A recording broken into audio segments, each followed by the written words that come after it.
नमस्कार दोस्तों, फटाफट रिवीजन के इस वीडियो में हम लोग अनुच्छेद 31 से 40 तक का रिवीजन करेंगे बहुत ही आसान भाषा में, ताकि हर एक पॉइंट आपको समझ में आ जाए। और जो लोग चैनल पे न्यू है वो चैनल को जरूर सब्सक्राइब कर लेंगे, और ताकि आने वाला वीडियो भी आप लोग देख सके। ठीक है, तो आज का हम लोग का क्या गोल है, 31 से लेकर 40 तक का अनुच्छेद का रिवीजन करना है। और एक बात आपको पता है, हम एक वीडियो में 10 अनुच्छेद ही आपको क्यों कराते हैं, इसके पीछे रीजन है। अगर हम चाहें तो एक वीडियो में आपको 50 अनुच्छेद करा देंगे, लेकिन उसका कोई मतलब नहीं रहेगा, आपको याद नहीं हो पाएगा। ठीक है, 10-10 अनुच्छेद करके आप काफ़ी इजीली याद कर सकते हैं। तो उसी को सोचते हुए हम ये 10 अनुच्छेद करके आपको कराते हैं। आप लोग का सपोर्ट रहेगा तो टोटल 395 395 अनुच्छेद है। 395 अनुच्छेद हम टोटल आपको करा देंगे 10-10 करके। ठीक है, तो आप लोग अपना सपोर्ट बनाए रखिए। तो चलिए आज के वीडियो हम लोग स्टार्ट करते हैं, और वहाँ पे हम लोग करेंगे 31 से लेकर 40 तक के अनुच्छेद का रिवीजन। ठीक है, तो देखिए अनुच्छेद 31 क्या कहता है, इसके बारे में जानते हैं। अनुच्छेद 31 को इंग्लिश में आर्टिकल 31 भी बोलते हैं, और आप लोग को मालूम है कि आर्टिकल से डायरेक्ट क्वेश्चन आपके कॉम्पिटिटिव एग्जाम में पूछा जाता है। ठीक है, तो सभी अनुच्छेद को आप लोग को ध्यान से देखना है। बहुत ही आसान भाषा में आपको बताने की कोशिश करेंगे। अनुच्छेद 31 का मुख्य रूप से जो है ये संपत्ति के अधिकार से संबंधित है। ठीक है, संपत्ति का अधिकार मूल रूप से पहले मौलिक अधिकार था। ठीक है,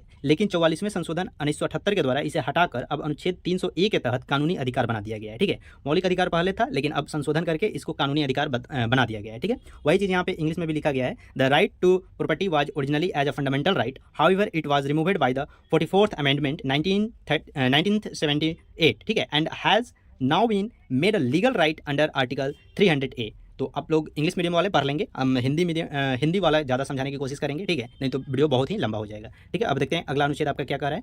तो सबसे पहले तो अभी अनुच्छेद 31 में ही 3 भाग है, जिसको 3 उपभाग कह सकते हैं, सब पार्ट। ठीक है, कौन कौन सा है, तो अनुच्छेद 31 का 31 ख 31 ग। ठीक है, 31A 31B 31C। ठीक है, तो इसके बारे में भी थोड़ा बहुत जानकारी ले लेते हैं, उतना इंपॉर्टेंट नहीं है, लेकिन जब पढ़ रहे हैं तो अच्छे से पढ़ लेना चाहिए। ठीक है, तो देखिए इसके बारे में क्या है।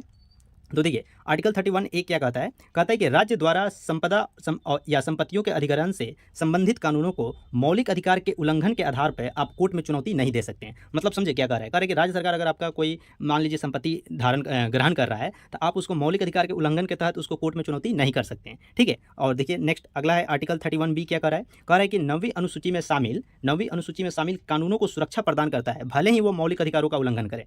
समझ में आ रहा है क्या कह रहा है बात, कह रहा है कि 9वीं अनुसूची में जो कानून है उसको ये सुरक्षा प्रदान करेगा, भले वो मौलिक अधिकार का उल्लंघन करे। ठीक है, उससे कोई मतलब नहीं है, लेकिन ये सुरक्षा प्रदान करेगा। नेक्स्ट आपका आर्टिकल 31C क्या कह रहा है यह सुनिश्चित करता है कि नीति निर्देशक सिद्धांत को लागू करने वाले कानून अनुच्छेद 14 या 19 का उल्लंघन करने पर भी अमान्य नहीं होगा। मतलब मान लीजिए कि आपका जो मौलिक अधिकार 14 और 19 है, उसका उल्लंघन नीति निर्देशक तत्व सिद्धांत के द्वारा हो रहा है, तो आप कुछ नहीं कर सकते हैं, वो नीति निर्देशक तत्व आपका लागू होगा। ठीक है, तो वही बात यहाँ पे समझाया गया है। नेक्स्ट देखते हैं अगला क्या कह रहा है। अगला कह रहा है आपका अनुच्छेद 32। अनुच्छेद 32 क्या कहता है, बहुत इंपॉर्टेंट है, एकदम आपको ध्यान से देखना है, बार बार कॉम्पिटिटिव एग्जाम में पूछा जाता है, स्टार मार्क इसको कर लीजिए। ठीक है, तो अनुच्छेद 32 क्या कहता है, अनुच्छेद 32 को संवैधानिक उपचार का अधिकार भी कहा जाता है। ठीक है, अनुच्छेद 32 को संवैधानिक उपचार का अधिकार भी कहा जाता है। यह मौलिक अधिकारों के उल्लंघन होने पर सर्वोच्च न्यायालय सुप्रीम कोर्ट में जाने का अधिकार देता है। ठीक है, ये पॉइंट आपको याद रखना है कि अनुच्छेद जो 32 है, ये मौलिक अधिकार का अगर उल्लंघन होगा तो आप सर्वोच्च न्यायालय सुप्रीम कोर्ट जा सकते हैं, ये आपको अलाउ करता है। ठीक है, और इसी में एक मेन पॉइंट है, डॉक्टर भीमराव अंबेडकर ने इसे संविधान की आत्मा कहा था। ठीक है, डॉक्टर भीमराव अंबेडकर ने इसे संविधान का आत्मा कहा था, ये भी पॉइंट आपको याद रखना है। इंग्लिश मीडियम वाले अपना देख सकते हैं, हम समझा दिए हैं हिंदी में, आप लोग एक बार इसको रीड कर लीजिएगा। ठीक है, नेक्स्ट क्वेश्चन देखते हैं। नेक्स्ट अनुच्छेद क्या कह रहा है आर्टिकल, नेक्स्ट आर्टिकल आपका कह रहा है इसी के बारे में थोड़ा सा, अनुच्छेद 32 के बारे में और थोड़ा सा डीपली जाते हैं और इसके बारे में भी जान लेते हैं। यह अनुच्छेद सर्वोच्च न्यायालय को 5 प्रकार की रीट जारी करने का शक्ति देता है। ठीक है, 5 प्रकार का रीट कौन जारी करेगा, तो सर्वोच्च न्यायालय। कौन सा अनुच्छेद के तहत, तो अनुच्छेद 32 के तहत 5 प्रकार की रीट जारी किया जाएगा। कौन कौन सा है 5 प्रकार की रीट, आप देख लीजिए। बंदी प्रत्यक्षीकरण। ठीक है, बंदी प्रत्यक्षीकरण ये क्या कहता है कि गैर कानूनी तरीके से हिरासत में लिए गए व्यक्ति को छोड़ने का आदेश देता है। ठीक है, सुप्रीम कोर्ट। नेक्स्ट है परमादेश में क्या आता है, जैसे कि सरकारी अधिकारी को अपना कानूनी कर्तव्य पूरा करने का आदेश देता है। नेक्स्ट है आपका अगला क्या है, अगला देखिए 3 नंबर है आपका प्रतिषेध। इस प्रतिषेध मतलब क्या होता है, निचली अदालत को अपने अधिकार क्षेत्र से बाहर काम करने से रोकना। ठीक है, मतलब ये सुप्रीम कोर्ट कहेगा कि जो भी निचला अदालत है वो अपना अधिकार क्षेत्र से बाहर काम नहीं कर सकता है। ठीक है, नेक्स्ट देखिए अगला 4 नंबर क्या है, 4 नंबर है उत्प्रेषण से क्या मतलब है, इसके बारे में भी समझिए। कहता है कि उच्च न्यायालय द्वारा निचले न्यायालय के आदेशों को रद्द करना। मतलब मान लीजिए कि निचला अदालत कुछ गलत फैसला दे दिया है, तो उसको उच्च न्यायालय रद्द कर सकता है, तो उत्प्रेषण का मतलब यही हुआ। नेक्स्ट देखिए अगला 5 नंबर क्या कह रहा है अधिकार परीक्षा क्या है, किसी व्यक्ति से यह पूछना कि उसने किस अधिकार से सार्वजनिक पद धारण किया है। तो ये 5 बात आपको समझ में आ गया होगा। ये 5 आपको केवल इतना याद रखना है कि अनुच्छेद 32 के तहत सुप्रीम कोर्ट सर्वोच्च न्यायालय 5 प्रकार की रीट जारी करता है। और एक क्वेश्चन यहीं पे हम बता देते हैं, पूछता है कि हाई कोर्ट किस अनुच्छेद के द्वारा 5 प्रकार की रीट जारी करता है, तो 226। ऐसे आने वाले वीडियो में हम लोग तो 395 जब तक करेंगे तो सब समझ में आ जाएगा, बस आप लोग को रेगुलर वीडियो देखते रहना है। ठीक है, नेक्स्ट देखते हैं अगला क्या है। अगला अनुच्छेद 33 है। अनुच्छेद 33 आर्टिकल 33 क्या कहता है? कहता है यह संसद को सशस्त्र बलों, पुलिस आदि के मूल अधिकार को संशोधित या सीमित करने की शक्ति प्रदान करता है। ठीक है, this empower parliament to modify और restrict the fundamental rights of the armed force and the police etc extra और हो सकता है। ठीक है, तो ये बात आपको याद रखना है कि अनुच्छेद 33 क्या कहता है? यह संसद को सशस्त्र बल, पुलिस आदि के मूल अधिकारों में संशोधन करना या सीमित करने का शक्ति प्रदान करता है। ठीक है, नेक्स्ट क्वेश्चन देखिए। नेक्स्ट अनुच्छेद क्या कह रहा है आपका? अगला है अनुच्छेद 34। अनुच्छेद 34 कहता है, यह अनुच्छेद कहता है कि जब किसी क्षेत्र में सेना का शासन, मार्शल लॉ जिसको बोलते हैं, ठीक है, सेना का शासन हो तब मौलिक अधिकार पर प्रतिबंध लगाया जा सकता है। मतलब तब आपका पूरा मौलिक अधिकार हटा दिया जाएगा जब सेना का शासन लग जाएगा, मार्शल लॉ लग जाएगा। तो पॉइंट आपको याद रखना है कि अनुच्छेद 34 में मार्शल लॉ लगने पे मौलिक अधिकार को प्रतिबंधित कर दिया जाएगा। ठीक है, तो ये पॉइंट आपको याद रखना है। नेक्स्ट क्वेश्चन देखिए। अगला है आपका अनुच्छेद 35। अनुच्छेद 35 क्या करता है? आर्टिकल 35। यह अनुच्छेद कहता है कि मौलिक अधिकारों के प्रावधानों को लागू करने के लिए कानून बनाने की शक्ति केवल संसद को है। केवल संसद ही है जो मौलिक अधिकार को लागू कराने के लिए कानून बना सकता है। ये किस अनुच्छेद में लिखा गया है? तो आपका अनुच्छेद 35 आपको याद रखना है। क्वेश्चन इसी तरह पूछा जाएगा आपका। क्वेश्चन कैसे आएगा? क्वेश्चन आपके एग्जाम में पूछा जाएगा कि मौलिक अधिकार, देखिए यहाँ पे क्वेश्चन आएगा कि मौलिक अधिकार के प्रावधानों को लागू करने के लिए कानून बनाने की शक्ति केवल संसद को है, किस अनुच्छेद में है? तो आपको अनुच्छेद 35 याद रखना है। ठीक है, तो इस तरह आपको कर लेना है। और यहाँ पे इंग्लिश मीडियम वाले अपना पढ़ सकते हैं, यहाँ पे वही चीज़ मेंशन है। This article state that the power to enact law for the implementation of the provision of fundamental rights lie solely with the parliament. ठीक है, नेक्स्ट देखते हैं। अगला आर्टिकल आपका क्या कहता है? देखिए, अगला आर्टिकल है आपका अनुच्छेद 36, आर्टिकल 36।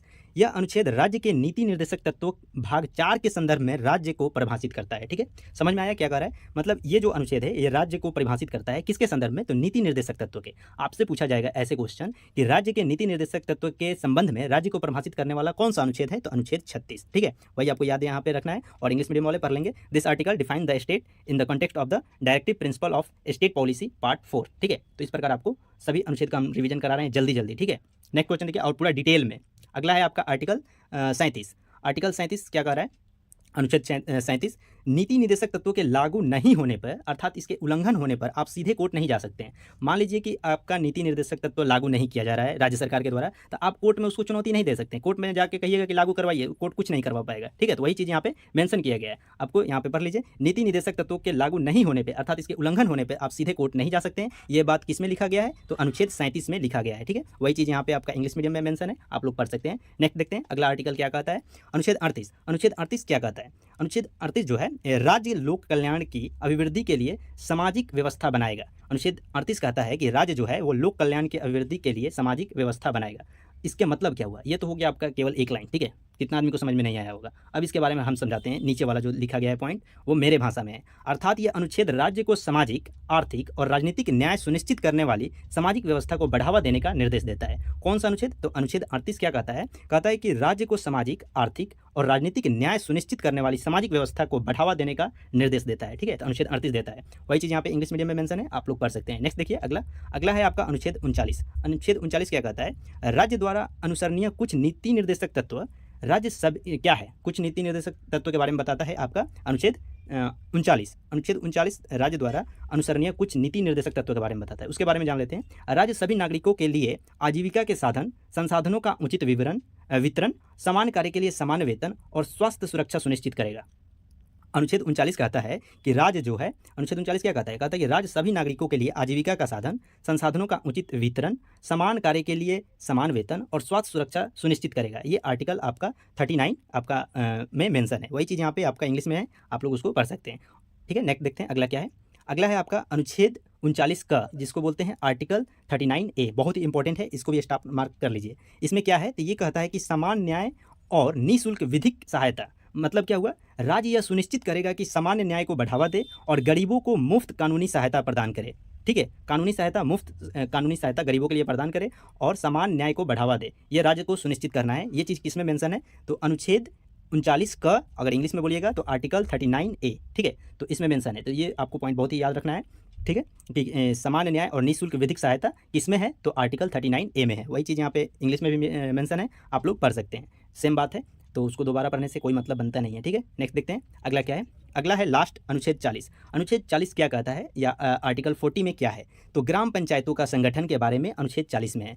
ग्राम पंचायतों का संगठन राज्य ग्राम पंचायतों को व्यवस्थित करने के लिए कदम उठाएगा और उन्हें स्वशासन की इकाई के रूप में कार्य करने के लिए आवश्यक शक्ति प्रदान करेगा। ठीक है, आपको ये समझना है कि राज्य जो है वो ग्राम पंचायतों को व्यवस्थित करने के लिए कदम उठाएगा और उन्हें स्वशासन की इकाइयों के रूप में कार्य करने के लिए आवश्यक शक्तियाँ प्रदान करेगा। तो 31 से 40 हम लोग रिवीजन कर लिए। आप लोग को समझ में आया होगा। वीडियो को जरूर लाइक कीजिएगा और चैनल से जुड़ जाइए ताकि आने वाला वीडियो भी आप लोग देख सकते हैं। अपने दोस्तों के साथ शेयर भी कर सकते हैं। आप लोग का रिस्पॉन्स अच्छा रहा तो हम टोटल 395 जो अनुच्छेद है उसको कंप्लीट करा देंगे 10-10 अनुच्छेद करके। ठीक है, तो इसको 2-3 बार आप लोग एफर्ट डालिएगा तो 10 अनुच्छेद याद करना बहुत ही आसान है। ठीक है, आप लोग ये याद कर सकते हैं।